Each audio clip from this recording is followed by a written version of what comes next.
Good morning, everyone. How you folks doing? I hope you're doing well, and I hope you can hear me. So first of all, can you hear me? And yes, I would very much like to do what you just asked, Framrick, but I have attempted to add their handles and that sort of thing without success. So at this point, you can see the chat, I presume. And so until I can get this worked out for the future, if you could just be so kind as to have a look at the chats that are coming through, filter them and put them here, that would be wonderful rather than me trying to figure this out while folks are watching. It's when it comes to technical stuff, you guys know me, I suck. So first of all, can I be heard? That's the main thing. And I am hoping, let's see. I can't even see the chats, just so you know. Thank you. Thank you very much, Framrick. I appreciate that. So, yes, chats are running down. So, let me give you a quick rundown on what this is all about. New year, obviously. Thank you so much for all the subscribers. We surpassed 42,000 yesterday, and wow. I continue to be in a state of shock. This channel has grown so fast, and it just blows my mind. Last year, I took some suggestions from people on video topics, and they turned out, most of them, to be really successful topics, very popular topics, and ones that folks could help me out with too. They could send me reference articles, scholarly studies, that sort of thing. So at this point, I would really like to just get some suggestions on what you would like to see from me in 2021. Um, when will China have reusable rockets to compete with Elon? Given how rapidly the Chinese can build things, let me tell you something. The Chinese have a highway system or motorway system, as some of you people say, that is longer, has more miles on it than any other nation in the world, and they have built this since the 1980s. For them to build a highway system of that magnitude in such a short amount of time, I wouldn't put anything past the Chinese in terms of what they're going to be able to do in the near future. I do intend to do a video about all of their accomplishments and what they intend to do here in the near future. But any nation that can put a probe on the moon as quickly as they did, gather a sample, and get it back in the space of just a couple of weeks, is astonishing in itself. Nobody, I think, has accomplished anything like that.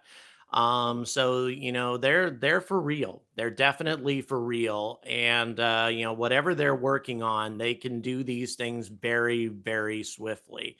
And one of the main reasons is they don't have the obstacles that companies in the West do.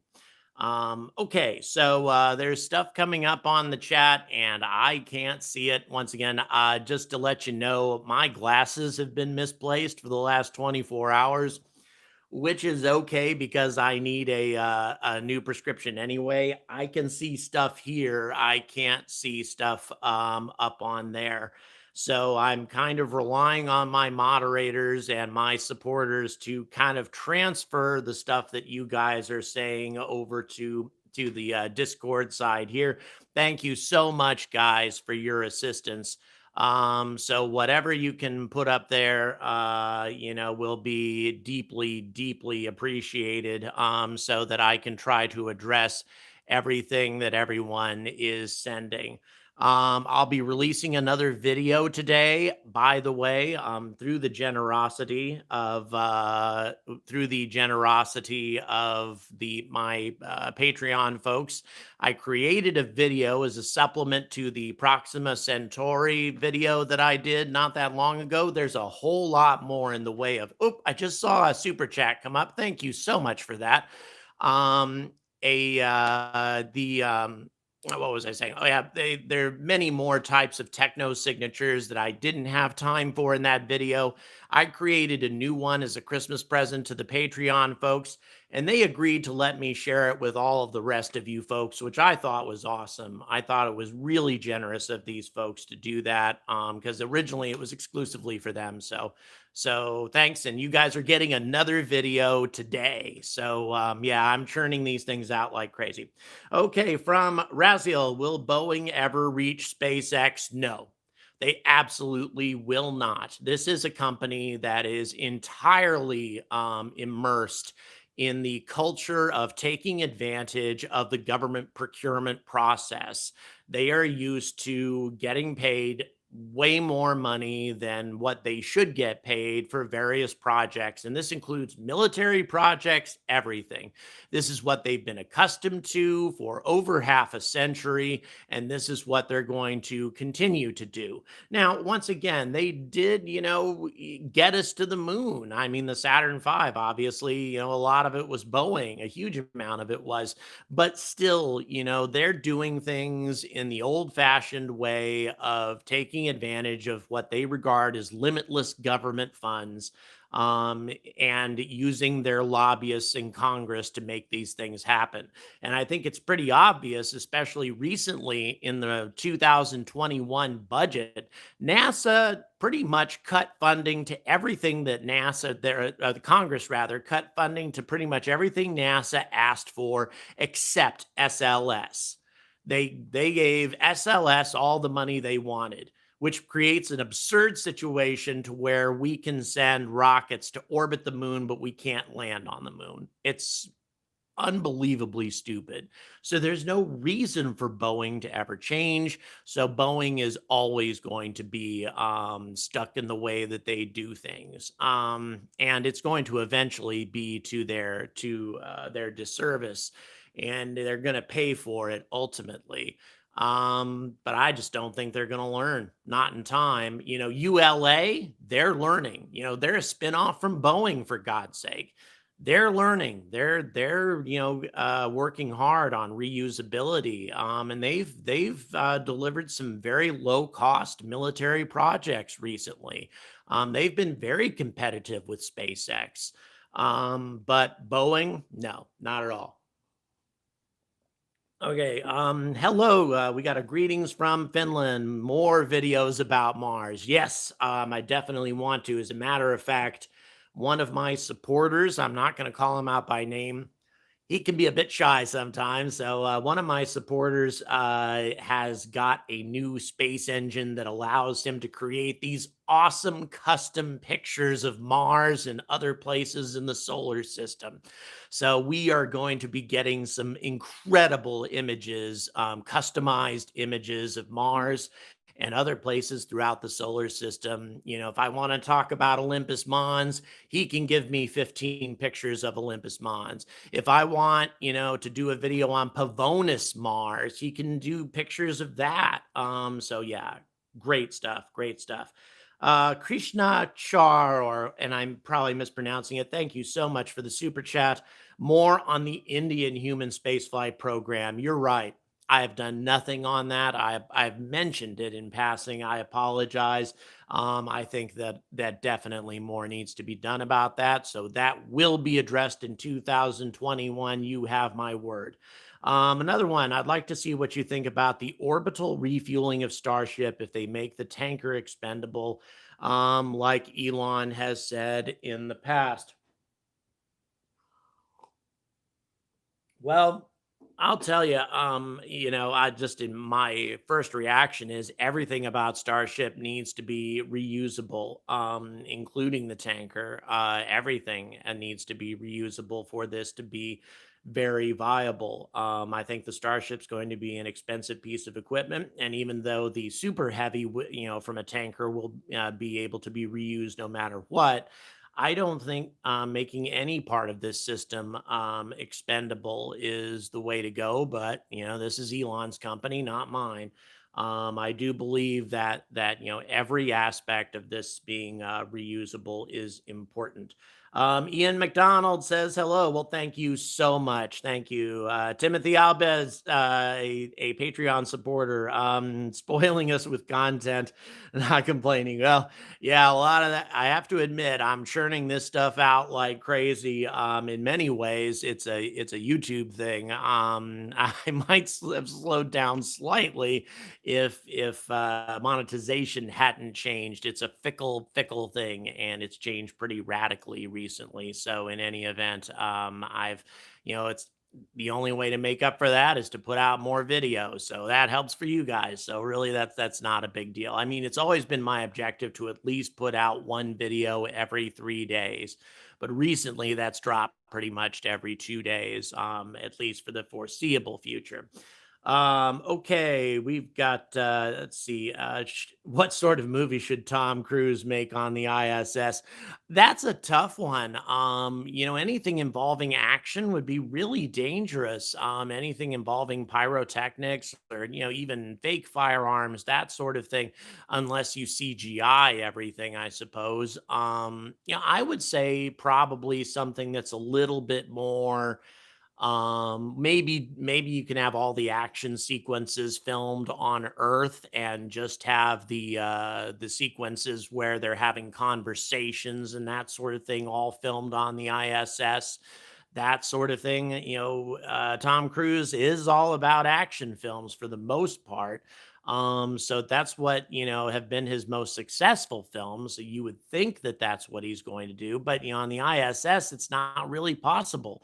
So it'll be interesting to see what happens. So yeah, my guess is maybe an action film with a lot of talking and drama thrown into it, with interaction in microgravity and that sort of thing exclusively happening on the ISS.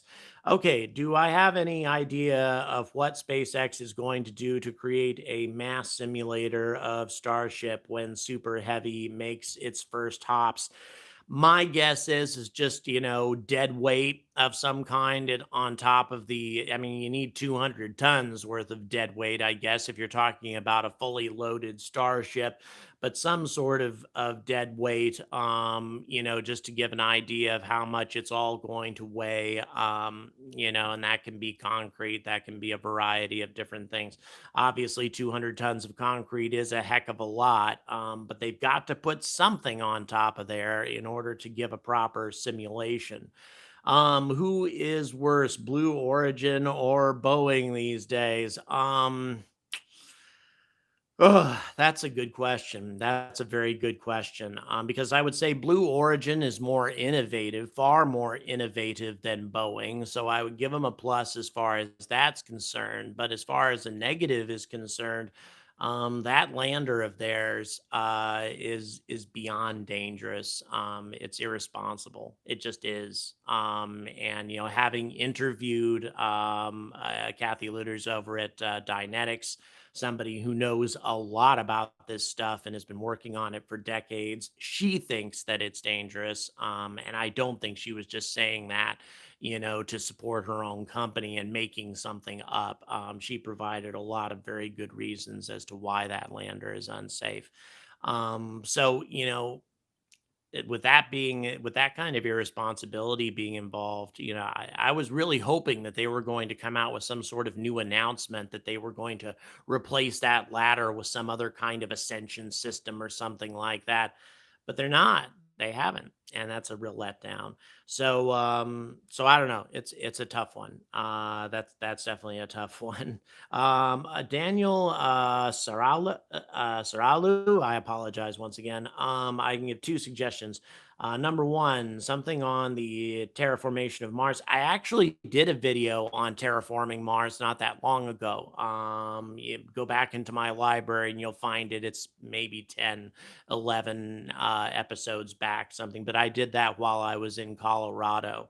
Number two, what kind of businesses can we humans here on Earth start developing in connection with Mars missions given all conditions? Yeah, that's definitely a good video. There are a number of things being developed right now, so yeah, we definitely need to have something like that. David Gracie, explain on how more on how orbital refueling will be accomplished. Yep, that's a big one. That's a really big one.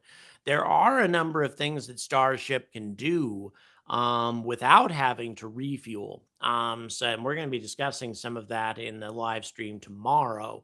But nevertheless, yeah, we that's definitely a big thing, a big thing. Starship can't accomplish a tenth of what it's supposed to if we can't get that down. Barry Puller says, I'm fascinated with the concept of a cable connection transfer system to low Earth orbit. Is this a system that is still a serious engineering reality going forward? Cable connection transfer, I take it you're talking about a space elevator or a sky crane. These sorts of things are a lot easier on the moon or on Mars than they are on Earth. Earth is so challenging because of the atmosphere and because of the huge amount of space junk that we have in low Earth orbit and other issues, air traffic, terrorist attacks, so many things that could mess something like that up. You know, it would be such a huge investment of money and so vulnerable. That's you know, it faces a lot of problems. It's the best way to get to low Earth orbit without question. I'm a big advocate of those sorts of systems. But sadly, because of everything that we've put into low Earth orbit and all the complications, it may be a long ways in the future on Earth. Now, Mars, the moon, that's a different story. The Skylon space plane, that's a good topic for a video, to be honest, because I've read a couple of brief things about it, but I can't give an informed opinion. There are so many different things that folks are working on right now, and I do like space planes, as some of you may have noticed. When I talked about Virgin Galactic, when I talk about what Sierra Nevada is doing.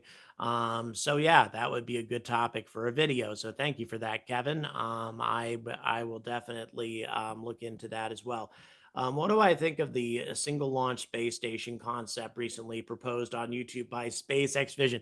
You know, all I saw was just kind of a brief rundown of that. I did not watch the entire video. I wanted to, I really did, but my son's here, so there's only so much time I had to commit to that.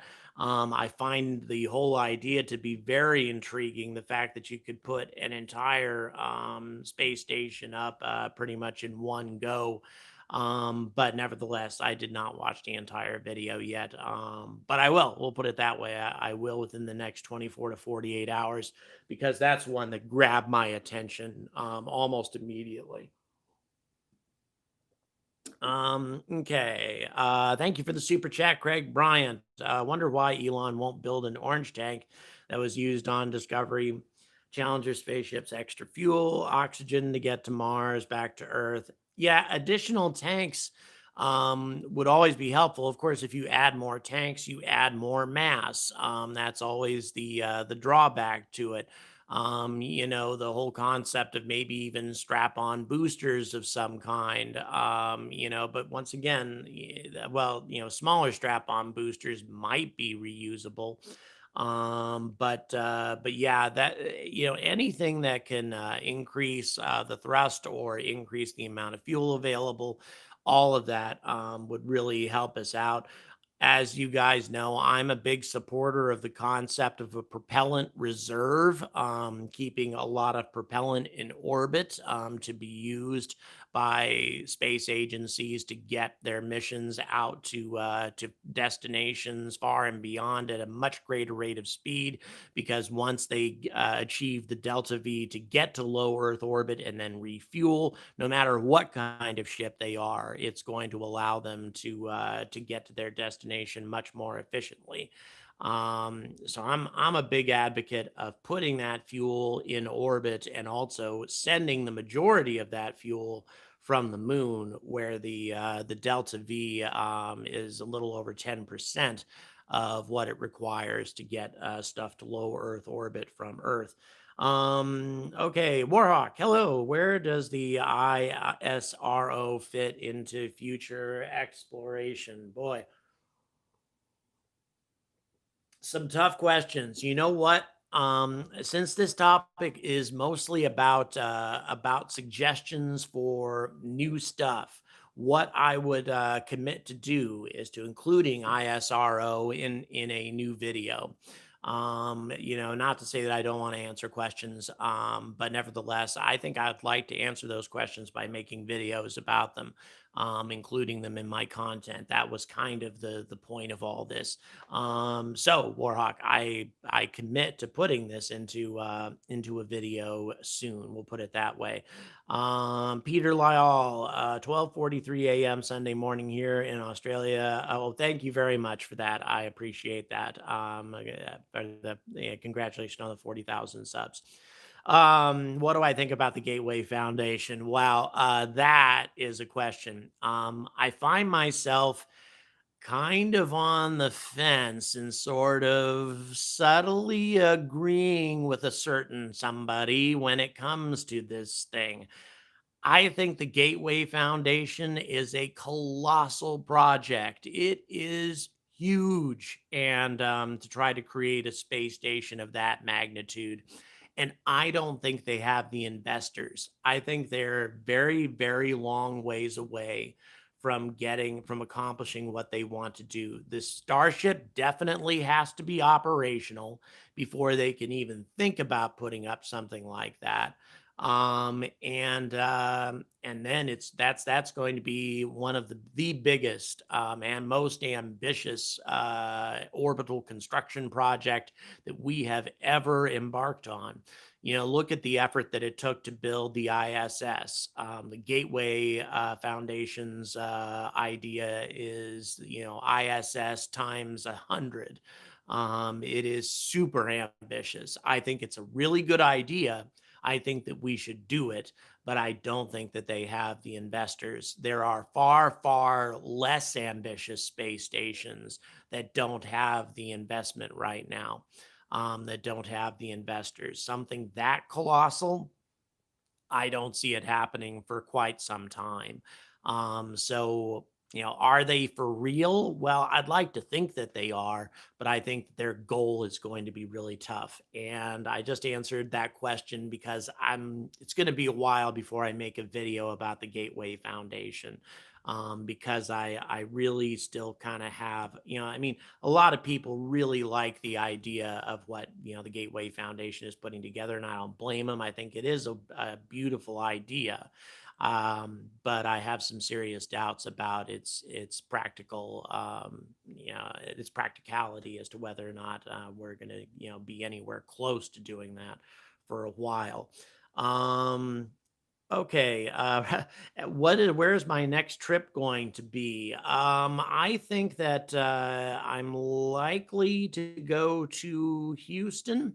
And if I go to Houston, I may go to Boca Chica. I want to watch one of these SN versions take off. So yeah, that's a likely destination for me. James Wade, can we see more on the processes and production of equipment for making fuel for Starship? That's interesting. Yeah, when it comes to making fuel in situ on other planets, definitely. And we need to talk about the challenges involved in that too. When you're talking about methalox fuel, there are some places in the solar system where that's going to be tough, such as the moon, for example.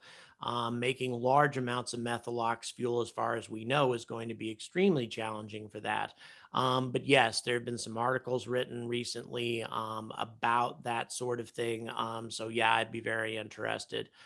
Something on the colonization of Venus. Yes, I released a video on the colonization of Venus, but it was a while ago. I don't know how many videos back, 20, 25, maybe something like that. So it might be time for me to revisit that topic. Check out Gilmore Space, a Kickstarter private space company from Australia that's only been going for a few years, has not had a flight into space, but working on it. Sure, absolutely. Gilmore Space. All these startups, all of these new private companies, and there's a lot of them, by the way. I hope to be touring one of them this summer in Scotland, Skyrora. So I'm looking forward to that very much. So we'll see how all that goes. What do I think of a laser network for interplanetary communication? I think that we should have, and I think that we should have a laser network for all sorts of purposes. Having a laser network not only for communications, for driving sales, for asteroid defense, for providing power for the human species, setting up a very ambitious series of laser arrays in orbit. I think serves so many purposes. It can be weaponized, however. So I also believe that it needs to be something that's under international control, to where at least any member of the UN Security Council can shut it down. They can have like a kill switch or something if somebody tries to use it for unfriendly purposes. Could it bring back space junk? It would deploy a capture satellite, then the subsequent launch to be used to bring back collection larger parts or obsolete satellites. Yeah, definitely. I think cleaning up space junk is something that we need to be focusing on in a lot of different ways. So yeah, there's a lot of different methods to do that. I can't wait to, and the Europeans are working very aggressively on it. By the way, the ESA are working on solutions for that. So I can't. I'm definitely in favor of that. William Jefferson says, "Is Elon still committed to the suicide dive?" Yes, he is. And we can see that with the tests that he's doing right now. This last second pull up that they're doing at the moment, they don't have to be doing that. As I said in a recent video of mine, you don't have to do that last second pull up with Starship. Under current circumstances, you could engage those engines and slowly bring it down, from a height of 1,000 meters or 2,000 meters or something, rather than do this kind of thing. But they do that because the atmosphere gets much thicker, at the nap of the Earth on Mars. And it's part of the whole theory that, you use as much of the Martian atmosphere as possible before you do that last second pull up. I'm very interested to see how all of this is going to work. The atmospheric drag when we get an orbital reentry is going to be the real test of the Starship, to see how much the atmosphere of our planet, how much drag our planet provides to Starship. If it doesn't provide enough, then that's going to be an issue. Have I changed my mind after seeing the first attempted suicide dive? No, I have not. Um, the Starship has hit full terminal velocity in an atmosphere 100 times as dense as Mars did. Now, maybe coming in from a different angle or something, they're going to get better atmospheric drag, and that's going to make a massive difference. But until I see them actually do that, I'm going to be seriously concerned, because every landing we have done on Mars thus far has not been able to use just braking thrusters to stop. It's needed a combination of parachutes, braking thrusters, sky cranes, big airbags, and that's on ships that weigh a ton or less. If we're talking something that weighs 200 tons, I just have a serious doubt on a planet with an atmosphere like Mars. I really, really have an issue with that. Now, if they can find a way to pull up earlier, a suggestion was made that with cargo starships, you don't need to be in a big hurry to get to Mars. You can use less fuel and then have more fuel left over for more of a powered landing, when you arrive. That's a good idea. I like that, but it doesn't answer the question for human passengers. So yeah, it's it, when they do their orbital re-entry, I'll be very interested to see what sort of atmospheric drag that provides and how much the velocity drops, or if they make some changes to it. So in any event, I'll be making more videos about the suicide dive, by the way, because in my opinion, that's one of the biggest challenges of the Starship, is that orbital refueling being a close second. The Moore channel. Hello. It's now billionaires and companies leading the way. I would like to see a discussion on how we avoid becoming the Ferengi. Yes, the folks from Star Trek. Yeah, that's true. It is becoming corporate, and granted, I think Elon is has a certain degree of idealism to him, and he's trying to make space available to the common person. But that isn't necessarily the case with everybody. And if you're going to stay competitive, are you going to be able to provide, space to everybody, to the common person? Hard one to tell. Is that a new coffee cup? Yes, it is. It's from Meteor Crater. The old coffee cup is down here. So yeah, and these fragments are going to be framed and up on the wall there behind me. Talk about Saber's energetic air breathing rocket engine. Neat. Yeah, that's a good idea. It is a new class of engine for propelling both high speed aircraft and spacecraft used on Skylon. Saves a lot of liquid oxygen. Interesting. Okay. That sounds like a great idea. Okay. Hubert P. answering the question from the title. What do I want to see? Well, what I want to see from this channel is just to keep up the great work. Thank you so much. Thank you. I'm so happy and humbled that you guys like the content here. Thank you. I really appreciate it. I never imagined that people would like my work this much. It blows my mind. David Kinghorn says something about partial gravity during long distance space travel. Yep, you're right. I haven't done anything about artificial gravity. Even a little bit of gravity helps. So that does need to be addressed. And there's a lot of different methods to accomplish that that have been talked about. So yes, I think that should be addressed a lot more aggressively. What do I think is better colonization, Mars or Titan first? Mars, simply because it's far more accessible. Titan is a billion miles away, and getting there in any kind of reasonable time is going to require a huge breakthrough in propulsion. Unless people are willing to live on a ship for years, in artificial gravity, one would assume. So yeah, Titan is very suitable for colonization. There's a lot of big pluses about colonizing Titan, but it is just so far distant that until we have a big breakthrough as far as propulsion is concerned, and nuclear thermal even may not be enough to get us there in fast enough. We may need something even more aggressive than that. Put some books on the wall. Oh, well, sure, absolutely, Mike. That's an interesting idea. Actually, I'm going to put up, yeah, I'll put up Dr. Loeb's book, Loeb.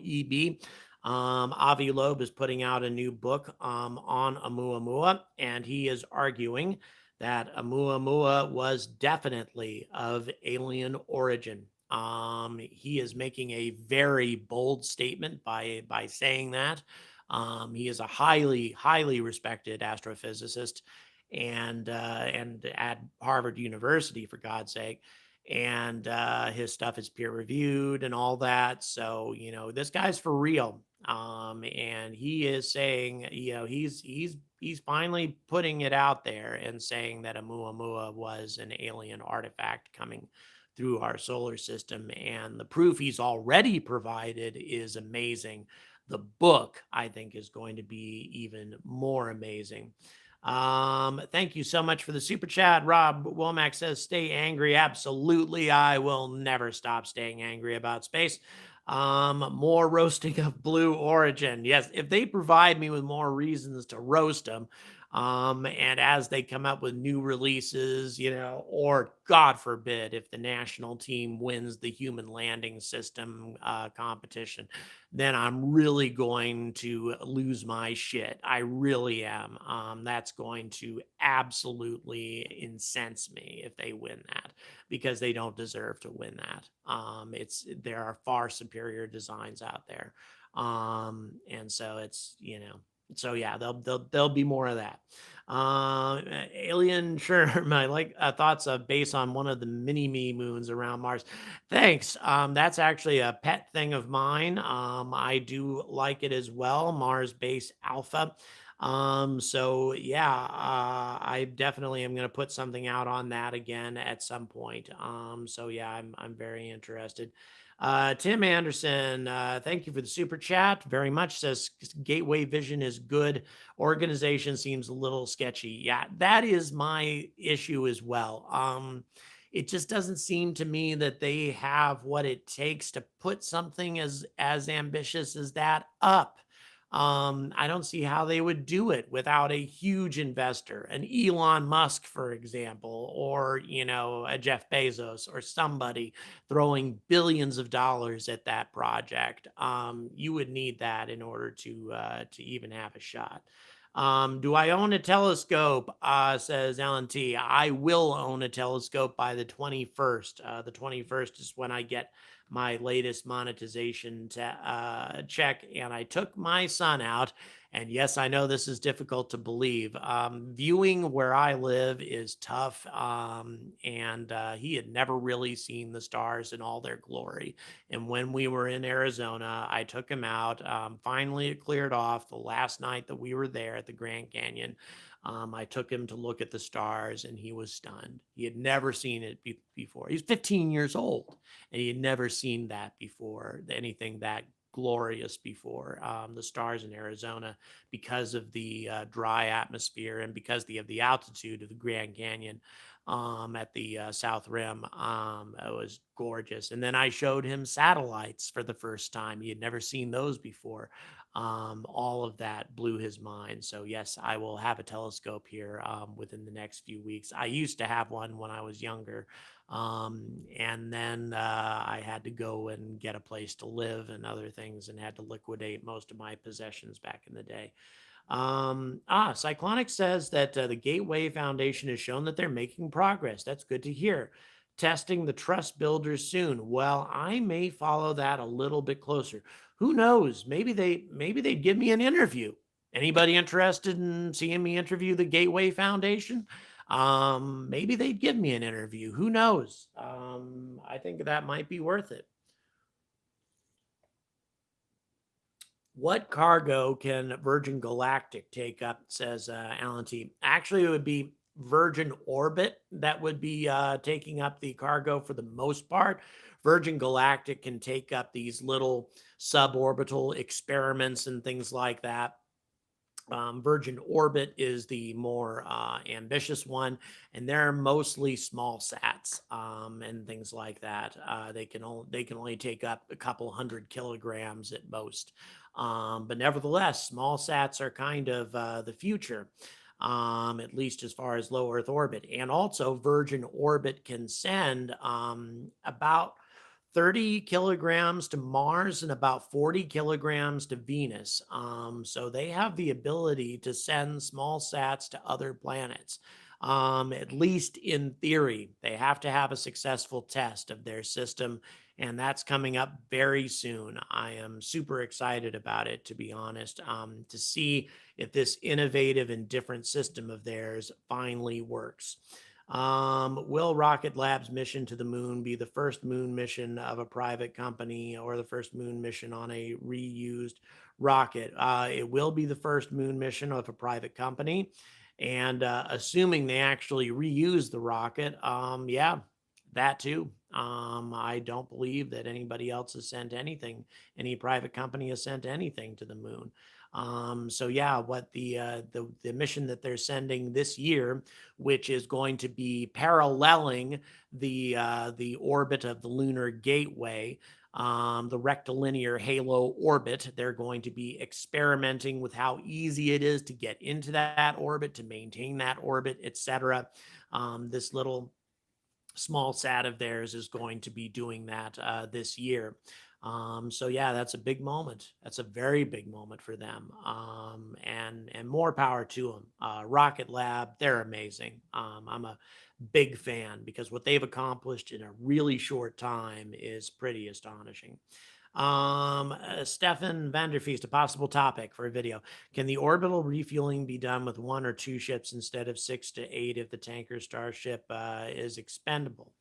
Yeah, that's a possibility. It's if you burn up all the fuel, it'd be my curiosity would be how much fuel is really necessary to land. I'm not certain about that.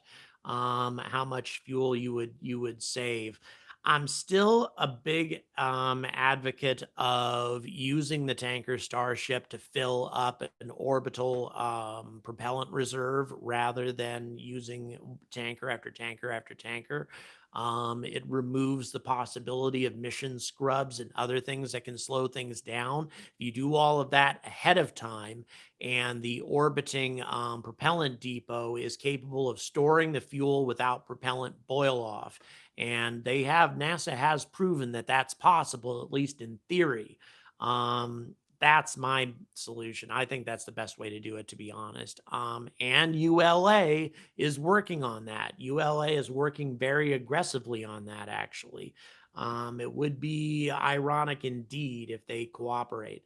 Okay, repeating the same question. What about other form of transportation would I like to see on Mars? There's a whole bunch of different things. I think that might be more of a video topic, but I would say balloons are the dirigibles are one of the big things that I would like to see used on Mars. The dirigibles with a vacuum interior instead of using light gas. That's been talked about. And I think that would be a great way to take large amounts of cargo around. That's one of many. I'd like to see some wider analysis, and that's a great topic for a video, by the way. Nicholas Westbury says, I'd like to see some wider analysis of different countries' space aspirations. Yep, good idea. I think that I should definitely do that. So I'd like to get more into it. So looking forward to that. I mean, for example, I talked recently about Poland and the fact that Poland has a Mars mission in mind. Once Virgin Orbit is capable of sending something to Mars, the first mission is going to be sent by a consortium of Polish universities. So that's pretty exciting that they're looking to send something to Mars. Very soon, by the way, we're talking 2022, 2023, assuming Virgin Orbit can actually get their stuff working properly. Bruden62 says, after its first successful Earth landing, will SpaceX begin to develop a Starship Moon version? That's a tough question. The lunar Starship, I think there are I would say if they I think their best move would be to build a lunar starship so that they can do the Dear Moon mission. The Dear Moon mission will be much easier to carry out if they use a lunar starship and then use the Crew Dragon to bring the crew up to the lunar starship and then just go. If they could carry that out, I think that would be awesome. Vern cannons. I think Vern cannons are better on planets with lower gravity. But nevertheless, always love the idea behind that. If Deimos orbits soar regularly around Mars, wouldn't installing communication systems on Deimos create multiple benefits? Yes, absolutely. I think that making use of Mars satellites is definitely something that we need to be doing. Should we launch a mission to Europa? We are launching a mission to Europa, the Europa Clipper. We just don't know if it's going on an SLS or on a Falcon Heavy. The SLS would get it there quicker, but that's assuming that they get the SLS working, which I have serious doubts about. The Falcon Heavy would use gravitational slingshots from other planets and things to try to get the probe there. But the Europa Clipper most definitely is going and is going to be flying through those plumes of water ice that it ejects, and it's going to have instruments sensitive to the presence of life and microorganisms. It is a very serious attempt to find life on another world. And by the way, on Monday, I am going to be interviewing somebody who is at the forefront, the cutting edge of finding life elsewhere in the solar system. He actually has very compelling evidence that he has already discovered this information. He's a colleague of Dr. Levin, who I interviewed a few months ago. And I'll be interviewing him on Monday and releasing, if everything works out, releasing the interview the same day. He is a NASA. He retired in 2012, but he is a NASA biologist. Discovered 3 new species of microorganisms, one of which was in ice for 20,000 years. And when he thought it woke up and and was alive again. 20,000 years stuck in ice and was still alive. But in any event, this guy he makes a powerful argument that we've already discovered life elsewhere. So you guys, I think, are going to like that interview. It's some fascinating stuff. Will the change of administration improve the funding of NASA, and what's the point of SLS? I would say the point of SLS at this point is, since we've already got it funded and we're going to be building a number of rockets, is just to get us to the moon as rapidly as possible. Now, if in 2021 Artemis 1 doesn't work and it's a colossal failure, then we need to scrap the whole thing. But if it works, if it does get us around the moon, then it is the quickest way to get human beings to the moon. Now, the new administration, that's where and by the way, I have put up a poll to try to get the Joe Biden administration to look at staying the course on Artemis. I'm going to go ahead and throw that link in here. And quickly, by the way, since we have a fair number of folks watching, please please subscribe. And I'm going to have another live stream tomorrow to where more my traditional format, where the Discord folks are going to be involved in the discussion. So if you want to support me on Patreon, I would be very grateful. But once again, as I always say, it's not your responsibility to pay my bills. So throw me a like, throw me a subscribe, and I would be delighted. Underground habitation. What percentage of the moon and Mars colonies should be underground? That's a very good topic for a video. I do believe that the moon needs to be more underground than Mars because the radiation levels are higher. That sort of thing. But yeah, that's a good topic for a video.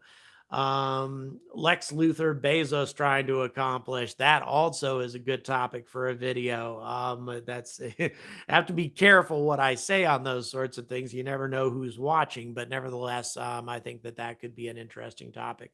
Recent news claims that Musk will spend his entire fortune on the establishment of a sustainable Mars colony. Knowing that Elon has recently surpassed Bezos in terms of wealth, do you think that he can fund it? Yes, I do. I do. The guy is unbelievably good at making money, and he has the combination of being ridiculously wealthy and very and having a vision at the same time, and being willing to spend that money on that vision, because he did it before, didn't he? He blew everything he got on PayPal on SpaceX and was just about bankrupt before he finally successfully got a rocket to orbit. So yeah, I think that he's going to be able to pull it off. Solar, nuclear, what percentage of power of each for Moon and Mars colonies? I think nuclear needs to be backup, solar being the primary source of power, in my opinion. Nuclear just being for backup purposes. Simply because solar is free, unlimited energy. The only thing that's going to mess it up is going to be things like dust storms, that sort of thing. But you need a backup, obviously. So I think nuclear needs to be involved. Drilling in the subsoil, maybe drilling in lava caves filled with CO2 ice, drilling in water ice. Yep, that's definitely an interesting topic. Drilling, mining, etc. I love all this. Great stuff. Love to see more rage against Boeing. Don't worry, that'll come at some point. Do you think SLS will actually fly? Dear God, I hope it does. The reason I hope it does is because we have spent so much stinking money on it. If it fails, that could completely destroy Congress's belief in going back to the moon and exploring the solar system. Even if there is a better solution out there, they may not pay attention. So yeah, I hope that SLS does fly. Do I think that it will? I've got some serious doubts because it hasn't had integrated testing done on it, which was one of the big problems that the Starliner faced. And man, that could happen with SLS too. Although SLS got a lot more money than the Starliner did. So hopefully they've done a lot of component testing compared to the Starliner, but still, as I mentioned in one of my recent videos, one of the reasons that it was such a Starliner was such a huge failure was because of the lack of integrated testing. Virgin Orbit will be launching commercial satellites on their upcoming tests. I think that that shows a lot of confidence in their system. It's and also it's probably heavily insured, I would think, just in case it doesn't succeed. But I like that confidence, Grug. Yeah, let's go for it. If we're gonna make a test, let's send something real to orbit. I like that confidence. Please make a video about Copenhagen Orbitals, crowdfunded and an open source rocket company. Deal. What I'll do, Ignacio, is I'll go ahead and I plan to kind of maybe make a consolidation video about a number of small rocket companies that most people have never heard of, and kind of put all of that out there. I think that that would be something that would go over really well. Besides space tourism, is there a way to make money in space? Oh yeah, and that's a topic I can make a video about all day. More things than I could possibly list right now. But yeah, there is a way to make money in space. You just have to invest the money up front, and nobody wants to, except for SpaceX and other companies to a far more limited extent. What I think of the old rotary rocket helicopter system as a means of getting to space, that's another good topic for a video. I remember all of that, and I think that it might be an interesting way of accomplishing things. But once again, it's we'll have to see what Virgin Galactic does with their kind of unconventional way of getting to orbit, and then we can start experimenting more with other ways of getting that accomplished. But it might be a good thing to talk about. Why it seems to be dismissed to top off Starship before leaving low Earth orbit.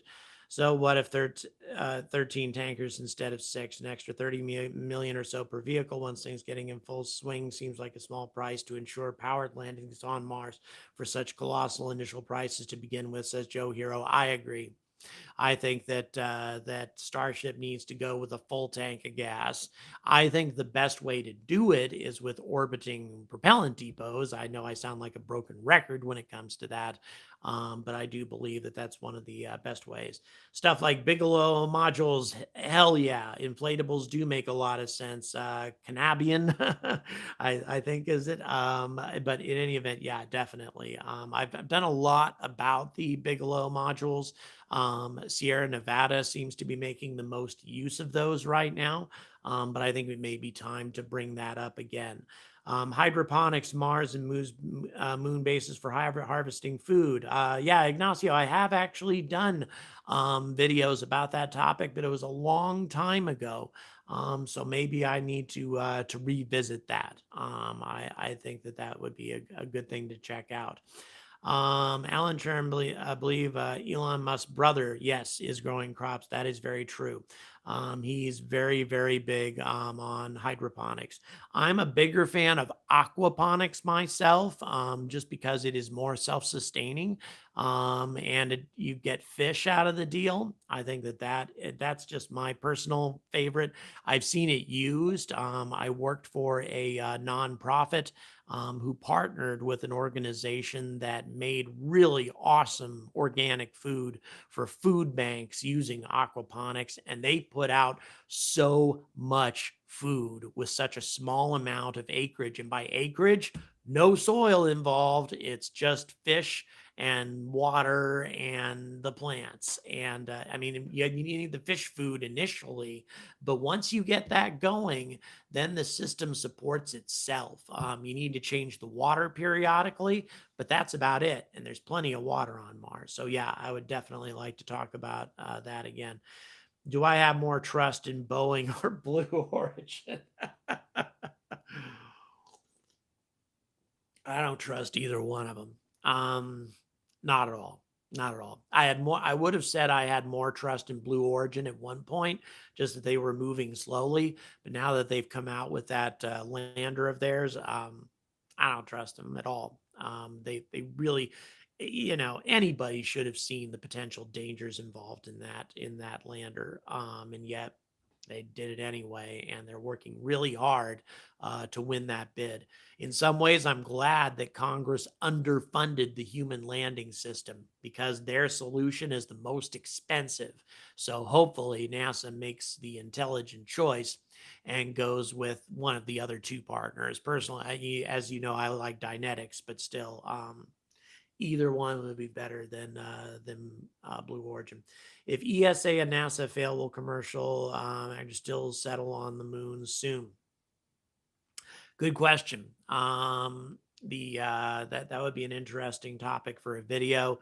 Elon is focused very much on Mars. However, the moon could provide him with a lot of what he needs to get to Mars. So hard to say. Hard to say. And if the ESA and NASA doesn't do it, the Chinese will. And that's something to keep in mind as well. Cosmic radiation, big hurdle to overcome for both Mars colonization and space travel. How do we achieve all this? The way we do increases the chance of cancerous diseases. I might do a video about cosmic radiation and interplanetary travel. On Mars, it can be dealt with. Mars is not nearly as dangerous as all these articles would lead us to believe. I've done a number of videos about the topic. That little bit of atmosphere that Mars has provides a substantial amount of protection against radiation and cosmic rays. An astronaut on an average altitude on Mars would receive the same amount of radiation that they receive in the ISS, where they have partial protection from Earth's magnetic field. That's it. So it's really for Mars itself, it's not that bad. Now, solar storms, that's a different story. Definitely need shelters on Mars for solar storms, but it's not as big. Now, interplanetary, that's something I really need to do a video on. Needs to be discussed about the Starship probably being operational faster than its stuff it needs to bring up there. Starship will have no jobs. Yeah, that could be. But then again, as inexpensive as it is, to launch it and reuse it and that sort of thing, it could have a lot of jobs to begin with. There are quite a few companies that want to put up private space stations, for example. We're going to be talking about some of this later. But they just, the cost per kilogram of getting things into low Earth orbit is one of the big things that keep these companies from doing what they want to do. If that cost goes away, if you're looking at $2 million a launch instead of hundreds of millions of dollars per launch, the Starship could find itself with a lot of customers, I hope. How long until Virgin Galactic and Blue Origin start sending tourists to space? I'm really hoping Virgin Galactic starts doing it by the end of the year. That is my hope, that they're finally able to pull it off. They've had a number of successful tests now. They have sent human beings to low Earth orbit, a number, or not low Earth orbit, but suborbital space a number of times now. 2018 was the first successful test of Spaceship Two. So I do believe that they're going to be able to start this year. You can quote me on that one. I think that they'll be able to get tourists to space. Blue Origin, I don't even think it's in their wheelhouse anymore. I don't even think they really care. I think that they're focusing on other things at the moment. I think Virgin Galactic is going to win that race on suborbital space tourism. Just a personal opinion, but I think they're really focused on that. Is terraforming medium-sized asteroids in the belt, iron core melting with collision? Yeah, interesting idea. That's a good idea for a possible topic. Will SpaceX develop engines and other equipment which allows to use antimatter? I did an antimatter Starship episode some time ago. It feels like some time ago. I think it was only just a couple of months, but I put out so many videos, it just kind of gets lost eventually. But I'd love to talk about it again because the one vessel, the one proposal that I talked about, I didn't, that there are a number of other antimatter ideas. Okay, I've got to wrap up here in just a few because my son is actually in the next room waiting on me, but I'm going to go through the rest of these real quick. What do I think about inflatable fuel tanks? The mini Starship could be way lighter because of it. I love the idea. I think inflatable fuel tanks is a very cool idea, and perhaps a video on that might be a good thing. Electric mass accelerator or railgun launch systems to use on Moon and Mars? Absolutely, absolutely. Much easier to use on the Moon than Mars, but still, I do think that mass accelerators are the future. Sherry, of getting things into orbit from these smaller solar system bodies, and also perhaps getting them back to Earth. Will China at any time join the good side? Is there any way to cooperate with China? I wish there was, because man, they're accomplishing a lot of things, but so far they haven't suggested that they're to be trusted. They just went into Hong Kong and really cracked down on any kind of democracy, any kind of freedom of speech. They arrested a ton of people there while we weren't looking, while the United States was all consumed with this craziness that's been going on over here. China just moved in and crushed any sort of hopes of democracy in Hong Kong. I don't know. They just seem to be on a totally different page when it comes to how to operate as a government. I'm just not I don't know. I would hope that they do. But I think they're going to need different leadership. I'm going to think they're going to need different people in charge. Do I think Elon will ever address artificial gravity or nuclear propulsion? So far, he's not talking about it much. Like I say, I want to do an artificial gravity episode. Nuclear propulsion will be a tough one for him because he's going to need to get approval in order to be able to do that. Do I think the Starship will achieve its 45-minute New York to Hong Kong travel in my lifetime? In my lifetime? Yeah, maybe, possibly. But it's going to be a while. This is just because of the challenges involved, and the expense. I mean, $2 million flight at minimum, for 100 people, that's pretty expensive. So, I don't think it's going to replace air travel or anything like that. Last question. Dispensers of porous, transparent, gravel-filled with innocuous bacteria used on a large scale, applicable, indefinite. Wow, that's an interesting concept. And that is a really neat possible topic. So we're going to end with that. Wow, lots of neat ideas. I'm going to have to go through all this and start picking them out and start making videos. But remember, video coming out today. Be ready, I hope you guys enjoy it. Once again, please throw me a subscribe and a like if you haven't already. There are lots of ways to support this channel if you like, but if not, the fact that you're watching is reward enough for me. So as 2021 goes by, and until we know for certain that this is going to be a better year than last year when it comes to everything, including space travel, I urge all of you to stay angry about space.